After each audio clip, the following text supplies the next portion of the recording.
Yo, what's up mga tropa peeps? Welcome back to my vlog at magandang araw po sa inyong lahat. At dito po sa aking vlog na ito, ang ating pong pag-uusapan ay walang iba kung hindi po patungkol sa mga nag-o-audition para po sa Vice Presidente ni Sara Duterte sa 2028. Ayan, yan po ang ating topic. Bakit ko po nasabi yan? Dahil nga po dito sa ginawa ng ating super ate ng ating Pangulong Bongbong Marcos, nako, eto na yung aking napaghalataan. Meron po ako i-play sa inyo na video. Ito po yun. Panoorin po natin. Tignan nyo po kung paano po parang naimbierna at parang may naiisip etong si Amy Marcos habang nagtalumpati at pagkatapos magtalumpati nitong si Chis Escudero doon sa Senado. Panoorin po Ginoong natin. Pangulo, mga minamahal kong kababayan, kung nais niyong lumitaw ang katotohanan, kung nais niyong panagutin ang tunay na salarin, kung nais po niyong makulong ang tunay na may kasalanan, huwag ninyong kampihan si Martin Romualdez. Punitin natin ang script ni Martin Romualdez at higit sa lahat, huwag magpadala, huwag sabayan, huwag maniwala sa sarswela na nilalako ni Martin Romualdez. Ayun. Narinig nyo naman po, di ba? At alam natin, habang nagsasalita diyan, etong si Chis Escudero, nasa likuran niya si Sara Duterte at parang bilib na bilib dito. Kaya noon ay tinanggal na Senate President na si Chis Escudero. Pumapalakpak ang tenga ni Sara. Kaya parang naimbierna etong si Amy Marcos. Eto, panoorin pa po Maraming natin. salamat po, Ginoong Pangulo, at magandang hapon po sa ating lahat. Thank you, Senator Francis Chis Escudero. Majority Leader. Yes, for a minute suspension, Mr. President. Ayan kung makikita niyo po, lumakad itong si Chis Escudero at pumunta po sa mga senador. Session is suspended for 1 minute. Ayan na. Ayun, at makikita po natin ang napaka-plastic ng ngiti ni Amy Marcos.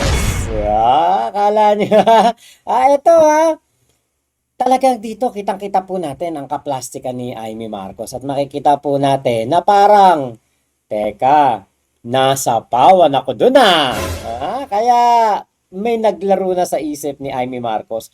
Kailangan niya magpasikat, kailangan niya magmagaling, at kailangan niyang may matindi ding pasabog katulad nitong si Chis Escudero. Kaya po, ang resulta ay alam na. Ayan. Todo yakapan, todo pansinan. Ayan si Amy, makikita niyo si Amy parang anong gagawin ko? Parang napabilib ni Chis Escudero si Sara Duterte. Hindi na ako magiging Vice President ni Sara. Sayang ang paghihirap ko noong mga nakaraang panahon. Ayan na.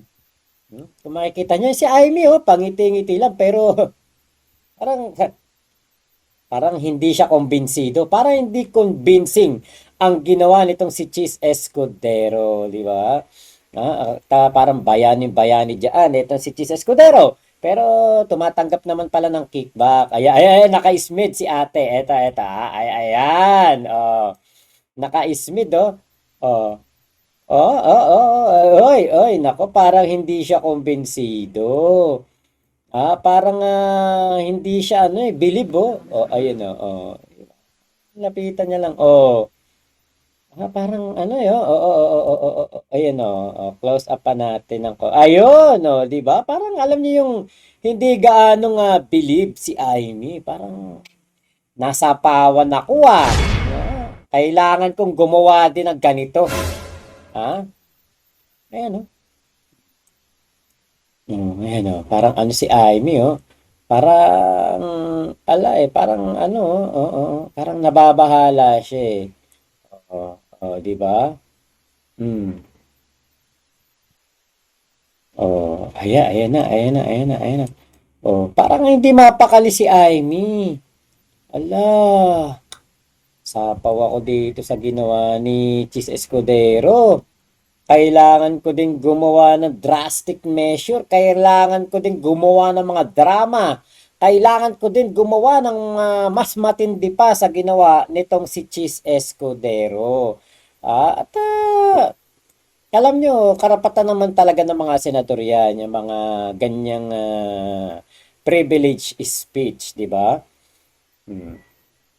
Diba? Siyempre, alam nyo, kahit na ano pang grupo yung mga yan, kahit na ano pang political color nila sa loob ng Senado, kapag meron pong isang senador na kumbaga parang nalalagay sa bingit ng alanganin, siyempre, talaga magkakaroon pa rin niya ng kampihan. Kung nakita nyo, nilapitan ni Chis Escudero ang noon Senate Pro Tempore na si Ping Lacson, nilapitan din siya ni Bam Aquino, kinamayan din siya nitong si Risa Hontiveros, 'di ba? Yan ay pagpapakita na pare-paras tayo mga senador. Mag-ano tayo dito? Dito sa institusyon na 'to, senador tayo. Pero 'di ba? May pagkakaiba pa din naman talaga sila sa politika. Pero sa ganitong pagkakataon, nakikita natin, magkakakampi talaga sila. At eto nga po, etong ginawa na ito ni Chis Escudero, Ready to resume, Mr. President. Session is medyo So, ano po ito. Mr. President, Ayun kung makikita ninyo, hindi po ganun kasaya si Amy Marcos sa nangyari. Kaya nga po, ito ang ginawa ni Amy Marcos few months later. Bata pa lamang kami ni Bongbong. Alam na ng buong pamilya ang problema sa kanya. Ito pong pasabog na ito ni Amy Marcos, audition piece din po niya ito. At ngayon, titimbangin ito ni Sara Duterte kung sino ba ang karapat-dapat sa kanya bilang kanyang magiging vice-presidente pagdating ng 2028. Kasi nga po marami nang nag-audition dito kay Sara Duterte. At alam niyo po ba, hindi pwedeng hindi po kasama diyan itong si Mike Defensor. Ang fake news peddler ngayon na si Mike Defensor, siya po ay isa din sa mga aspirant. Baka nga naman mapili siya ni Sara Duterte sa darating na 2028 election dahil nga po sa pinapakita niya na pro-Duterte stance at syempre, naku, bata-bata to ni Gloria Macapagal-Arroyo eh. Sa totoo lang, mababasa naman ng lahat ang mga testimonya ng aking ama patungkol sa kanyang ugali at gawain. Noon, dahil may tatay pa kami, hindi ko pa siya responsibilidad. Noong tumatanda, ay mas naging nakakabahala. Batid ko na nagda-drug siya. So, eto na ang solusyon ni Amy Marcos sa ginawa na pasabog nitong si Chis Escudero, yung kanyang privilege speech. Siyempre, kung ako si Sara Duterte, mas pipiliin ko tong si Amy Marcos. Bakit? Kasi, diba, si Amy Marcos, mas matindi ang isinugal nito. Pamilya. Mas matindi ang itinaya nito. Kapatid. 'Di ba? Kaya po, bilang isang nanghahangad ng talagang susugal sa akin na vice-presidente ko at ipinapakita ang talagang tunay na loyalty na hinahanap ng isang presidente sa kanyang vice-presidente. Wala na po tayong tingin ko mas gagaling pa at mas magiging matindi pa kundi etong si Amy Marcos lamang. Pinakamatindi na to. Pinaka tawag dito, yung malupit na nagpakita ng loyalty kay Sara Duterte. Kaya, dapat ding mag-ingat ni Sara Duterte. Bakit? Alam niya, etong hindi naisip ni Amy Marcos. Akala niya kabayanihan para sa mga DDS, etong kanyang pinakita. Akala niya, mas lalo siyang mamahalin ng mga DDS dahil sa pinakita niya. Pero red flag po yan. Kung marunong lang talaga mag-isip ang mga DDS, na alam naman natin na hindi naman talaga sila nag-iisip at talaga mga bobo yung mga yan, dapat maisip ni Sara Duterte, mas piliin niya si Chis Escudero. Alam niyo po kung bakit? Si Amy Marcos, nagawang traidorin ang kanyang pamilya. Nagawang traidorin ang kanyang kapamilya. Nagawang traidorin ang kanyang sariling dugot laman. Nagawang traidorin ang kanyang kapatid. Kung yun ngang kapatid na traidor eto pa kayang si Sara Duterte, si Digong, at yung mga Duterte dogs pa kaya ang hindi kagatin nitong si Amy Marcos? Huwag na huwag pong kakalimutan niya ni Sara Duterte. Yung ganito pong galawan, this is a politically motivated at ambisyon ang nagtulak para po magsalita ng ganito sa harapan ng isang peace rally. Diba? Kaya eto, pagalingan sila ng speech, pagalingan ng audition, dahil nga po malapit na ang 2028 election. Alam natin, pagkatapos ng May 2025 election, umpisa na ng gapangan yan para sa 2028 election.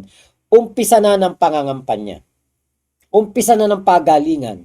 Umpisa na ng pagpoportray at pagkiling para maipakita kung sino ba talaga ang loyal sa kanilang mga kakampi. Kaya napakaaga po nitong pamumulitika na ito ni Amy Marcos. At ako, sa aking palagay, ito po ang pinakamatinding political suicide na ginawa ng isang politiko. Kapag naisip po ng mga DDS yung sinasabi kong red flag, hindi nila susuportahan si Amy Marcos sa 2028. At ang susuportahan pa nila ay yung vice-presidente ng ibang partido. Bakit? Hindi po lahat ay solid kay Amy Marcos. Maraming mga DDS walang tiwala kay Amy. Lalo na yung mga nasa dahig, katulad ni Harry Roque. Kaya po itong ginawa ni Amy Marcos, good luck. Sana nga talaga siya ang makapasa sa audition. Kasi yung audition ni Chis Escudero, sinabi lang naman niya, the name that cannot be named. 'Di ba? Mga ganun lang naman Pero dito, ang talagang itinaya, isinugal nitong si Amy Marcos, kapatid at kapamilya. 'Di ba? Kaya po, tignan natin kung ano ang magiging desisyon nitong si Sara Duterte. Kung hindi man kumandidato si Amy Marcos sa pagka vice-presidente sa 2028, dahil siya naman po ay senador pa rin naman talaga, at ang kanyang re-election ay sa 2031 pa. Tignan natin kung eto bang si Amy Marcos ay magdadive or lalaban or hahawakan niya ang kanyang posisyon hanggang 2031, di ba? Ayan na nga ba yung natin. Alam nyo, hindi talaga maganda sa pamilya yung meron pong ganyang mga pahayag. Hindi po tayo namulat, tayo mga Pilipino, sa ganitong tradisyon na ang mga kapatid ay kinakalaban at ang mga kapatid po ay hinihiya sa harapan ng taong bayan. Actually, marami pong mga Ilocano na medyo yung mga katandaan na Ilocano, mga senior citizen, ang hindi po nagustuhan itong ginagawa ni Amy Marcos. At alam naman natin na yung mga ganito pong kwento, mga ganitong style, ano po ito Duterte style po itong ganito at ang mga ganito pong pagtatraidor, Duterte. Ngayon po, ito pong meron pong isang tao na tingin ko nag-a-apply para maging vice presidente o kung hindi man gusto pong makabalik sa pagka politiko kasi ngayon wala siyang pwesto talunan ito pong si Mike Defensor isa po sa mga naghahangad na maging rin po siya. Yung makagawa ng ingay at baka nga naman ito kanya maging pasaporte para sa darating sa darating na 2028. Ito pong galawan na ito ni Mike Defensor kapansin-pansin na halos lahat po ng kanyang mga ginagawang alegasyon ay walang katotohanan, fake news, kulang sa ebidensya at mabilis po madebunk Pero di ba hindi ba kayo nagtataka? Dire-diretso pa rin siya sa pagbibigay ng mga maling information? At ito po ay umaayon sa iisang political direction lamang.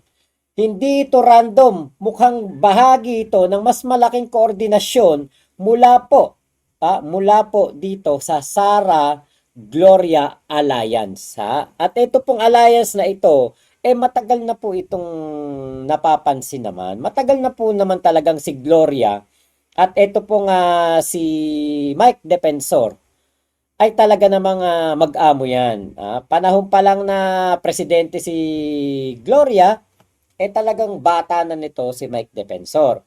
Ngayon po, ito pong si Defensor, nakita na natin na pinagtatanggol po nito si GMA sa Hello Garci issue. Consistent po ito sa pagsasalita kapag meron pong kontrobersya si GMA. At nananatili po ito sa orbit ng Arroyo Camp hanggang ngayon. Hindi siya independent voice. Isa siyang Arroyo loyalist. Hindi po yan lingid sa kaalaman ng mga taong nasa mundo ng politika. Ngayon po, si GMA at si Sara, matibay po yan na alyansa. Nakikita nga natin, di ba, sa mga Congress hearing, kung magbeso-beso yung dalawang yan, at talaga pinagtatanggol naman ni GMA sa mga pag-attend ni Sara Duterte sa Congress hearing, sa mga budget hearing, talagang nakasuporta sa kanya si GMA. Di ba, malalim po ang ugnayan ng dalawang kampo na yan. Sara Duterte at GMA. Digong Duterte at GMA. Alam natin na matibay na magkaalyansa yan. Si GMA ang nag-back kay Sara sa House leadership move. Sara openly calls GMA her advisor. Hindi po yan lingid sa kaalaman ng mga nakapalibot kay Sara. At anti-Romualdez po ang messaging pagkatapos po ng GMA Sara RIP sa Kongreso. Kaya kung si Defensor ay sumusunod sa parehong linya, malinaw kung kanino siya nakasync. Synchronize siya sa GMA Sara tandem. At ito pong si Saldico, ito nga paglabas ni Saldico, meron po itong connection sa kay GMA, sa mga Arroyo. Bakit? Ito pong si Ruy Rondain, abogado ni Zaldico, ay kilalang abogado po ng mga Arroyo. Abogado ito ni noon ay First Gentleman Mike Arroyo. Abogado rin ito ni Mickey Arroyo. At ito po ay kabahagi sa Arroyo Legal Circle. Ibig sabihin po nito, may direktang koneksyon ang kampo ni Ko sa Arroyo Network. Kaya po, hindi po maitatanggi na etong si Zaldico ay na-recruit ng mga Duterte at ni GMA para kalabanin etong si House Speaker Martin Romualdez at si PBBM. Kaya kumbaga parang 'di ba parang ano tayo parang ano ba nangyari? Bakit ganun? Bakit etong si Saldi ko si PBBM ang itinuturo? Pero nung nalaman ko na abogado pala ni GMA, ni Mike Arroyo at ni Mickey Arroyo, etong si Roy Rondain, alam na. Kaya nga 'di ba, hindi niyo napansin, sabi ni Roy Rondain, meron daw mga ebidensya na nasa kanya, may mga litrato, may mga pirma, may mga petsa na nasa kanya. Pero ano pa to? Hinihintay ang go signal kung kailan ito ilalabas ng kampo nila. Ganyan-ganyan ang galawan Duterte, ganyan-ganyan ang galawan GMA. Ngayon, naghihintay sila na makikipag-bargaining. Naghihintay sila ng mga, sasabihin natin meron tayong hawak na ganito para meron makipag-usap sa atin at meron kumontak sa atin. It's a trap. Trap po yun para yung kakagat doon, eventually, ay kanila pong i-expose at sasabihin na, eto, kinontak kami nung sinabi namin may ebidensya kami. Natakot po itong taon to. Diba? Kaya po, ang Defensor at Mickey Arroyo po, mga personal po yan at political allies po talaga dyan. Best friends, matagal na pong magkakasangga at sabay harap sa kontrobersya noong 2000s. Natatandaan nyo naman po siguro yan. Ako po hindi pa ako wala pa ako ganong muwang sa mga politika niyan. Pero yung panahon po na yan, ng 2000 na yan, dyan po na issue noon yung asawa ni Gloria Macapagal Arroyo. Dyan din na issues etong si Gloria. Kaya po etong kanilang kumbaga samahan at direksyon at ang paglabas ni Mike Defensor ngayon, hindi na po kumbaga ikakaila na talagang meron po talaga silang iisang direksyon sa kanilang naratibo. Mickey Arroyo at Mike Arroyo, at ito pong kumbaga si Mike Defensor, mga magkakaibigan po yan. Kaya hindi po maiaalis sa atin na sila po ay nagkakaisa ngayon para pabagsakin ang ating Pangulong Bongbong Marcos. Malapit na 2028 Kailangan na ang kanilang magiging ang magiging presidente ng Pilipinas dapat from their camp.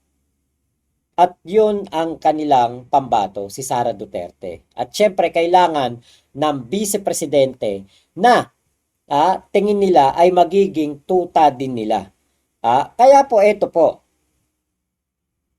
Kapag pinagdugtong po ang lahat, si Mike Defensor, loyalist ng Arroyo. Etong si mga Arroyo, si Gloria Macapagal Arroyo, mentor at ally ni Sara Duterte. At syempre, ni Digong. Di ba nga naging House Speaker pa noon si Gloria Macapagal Arroyo nung panahon ni Digong. Hindi ka magiging House Speaker kung hindi ka kaalyado ng Pangulo. Eto nga yung si Saldi ko, ang abogado ay from Arroyo family. Kaya po, etong mga mensahe, mga pinagsasabi nitong si Mike Defensor, alam natin na anti-government, anti-PBBM, anti-Romualdez. At ito po yung malinaw ang pattern. Hindi po ito krusada ni Mike Defensor para sa katotohanan. Ito po ay isang organized information, operation na pumapabor sa Sara Arroyo power block at tumatama po sa Pangulo at kay Speaker Martin. Yan po ang talagang gustong mangyari nitong mga nasa kampo ni Gloria Macapagal Arroyo. Kaya nga po, kung makikita natin may nag-audition for Vice President Chis Escudero, Amy Marcos, pero meron pa pong isang emerging na nag-audition. At pinapaingay ang pangalan. Nag-umpisa yan doon sa paglabas ni Guteza. Puro fake news na pinapalabas. NBI, dinukot daw itong si Estrada, at ginulpi daw, pinadala sa Chile, gamit ang peking passport, pero nung i-check po na immigration, wala pong kahit anuman lang na ebidensya. Kasi syempre, alam niyo po lahat ng paliparan ngayon, meron na pong mga CCTV. Lahat po ng paliparan ngayon, kapag ikaw ay lalabas ng bansa, magtatamprint ka at yung mukha mo, lilitratuhan yan, titignan yan sa scanner. Diba? Kaya po, soplak lahat naman eh. Napakadaling i-debunk ng mga sinasabi ni Mike Defensor. Pero ipagpapatuloy niya to hanggang mapansin siya at baka mapili na siya ni Sara. Nako. So, ang dami pala nag-audition ngayon sa pagka-vice presidente ni Sara Duterte. Ang tanong, si Sara Duterte ba ay isa pang kaiga-igayang presidentiable?